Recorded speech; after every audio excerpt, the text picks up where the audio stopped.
ముందుగా తెలుగింటి ఆడపడుచులందరికీ అట్ల తద్ది పండుగ శుభాకాంక్షలు. ఆశ్వేజ బహుళ తది నాడు పెళ్లి కాని యువతులు చేసే పండుగే ఈ అట్ల తద్ది. ముఖ్యంగా ఈ పండుగను స్త్రీలు జరుపుకుంటారు. దీనికే మరో పేరు ఉంది. ఉయ్యాల పండుగ అని, గోరింటాకు పండుగ అని పిలుస్తారు.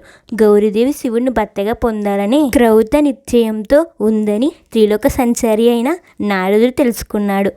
ఆమె కోరిక ఫలించాలంటే అట్ల తద్ది వ్రతం చేయమని నారదుడు సూచించాడు. ఆయన ప్రోత్సాహంతో పార్వతీదేవి చేసిన వ్రతమే ఈ అట్ల తద్ది. ఈ కథ వినేటప్పుడు కొన్ని అక్షింతలు చేతిలో పెట్టుకుని ఈ కథ వినాలి.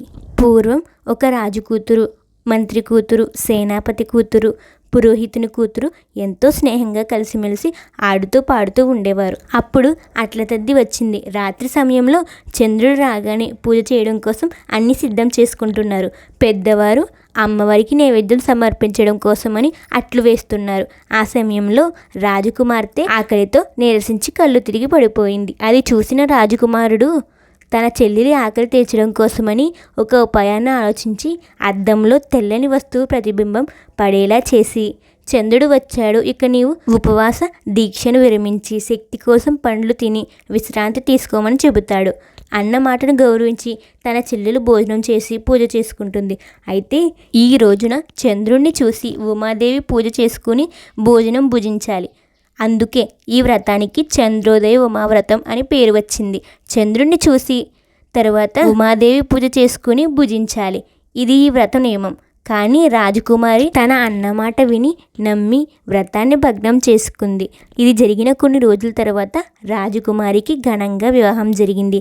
అయితే రాజ్యంలోని కొందరు రాజుకు లేనివి ఉన్నవి కల్పించి చెప్పి రాజకుమారికి ఒక ముసలివాడిని ఇచ్చి వివాహం చేశారు. ఈ విధంగా జరిగినందుకు రాజకుమారి ఎంతగానో ఆవేదన చెందింది.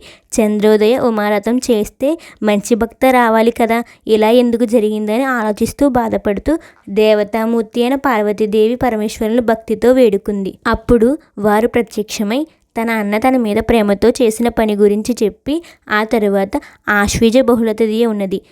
ఆ రోజు చంద్రోదయ ఉమావ్రతం చేసి గౌరీమాతకు భక్తి శ్రద్ధలతో వేడుకో, నీ సమస్య తొలగిపోతుందని చెప్పి వారు మాయమైపోయారు. అప్పుడు రాజకుమారి ఎప్పటిలాగే పూజ చేసుకుని అక్షింతలు తెచ్చి తన భర్తపై వేయగానే తన భర్త రూపం యవ్వనంగా మారిపోయింది. పెళ్ళైన వారు సకల సౌభాగ్యాలతో ఉంటారు అని మన పెద్దలు ఈ కథను చెబుతారు.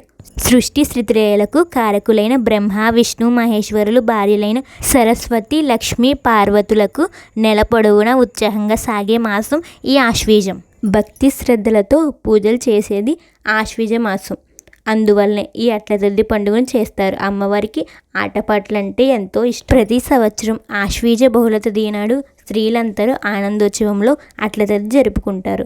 అట్ల తద్దికి ముందు రోజున భోగి అంటారు. భోగి నాడు స్త్రీలంతా చేతులకు పాదాలకు గోరింటాకు పెట్టుకుని ఎవరి చేయి బాగా పండిందని ఉత్సాహంతో చూసుకుంటారు. ఎవరి చేయి ఎర్రగా పండితే వారికి అదృష్టం బాగుంటుందని వారి విశ్వాసం. ఈ అట్ల తద్ది యొక్క అంతరార్థం ఏమిటంటే త్రిలోక సంచారి అయిన నారదుని ప్రోద్బలంతో గౌరీదేవి శివుని ప్రతిగా పొందగౌరి మొదటిసారిగా చేసిన విశిష్టమైన వ్రతమే ఈ అట్ల తద్ది.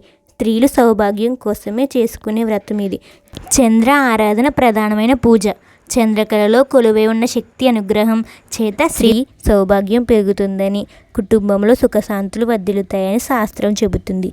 ఈ పండుగలో అమ్మవారికి అట్లని నైవేద్యంగా పెట్టడంలో ఒక అంతరార్థం ఉంది. నవగ్రహాల్లోని కుజుడికి అట్లంటే మహాప్రియం. అట్లను ఆయనకు నైవేద్యంగా పెడితే కుజదోషం పరిహారమై సంసారం సుఖంతో ఎటువంటి అడ్డంకులు రావని నమ్మకం. మినప్పిండి, బియ్యపిండి రెండు కలిపి అట్లు వేస్తారు. ఎందుకంటే మినువులు రాహుకి, బియ్యం చంద్రుడికి సంబంధించిన ధాన్యాలు.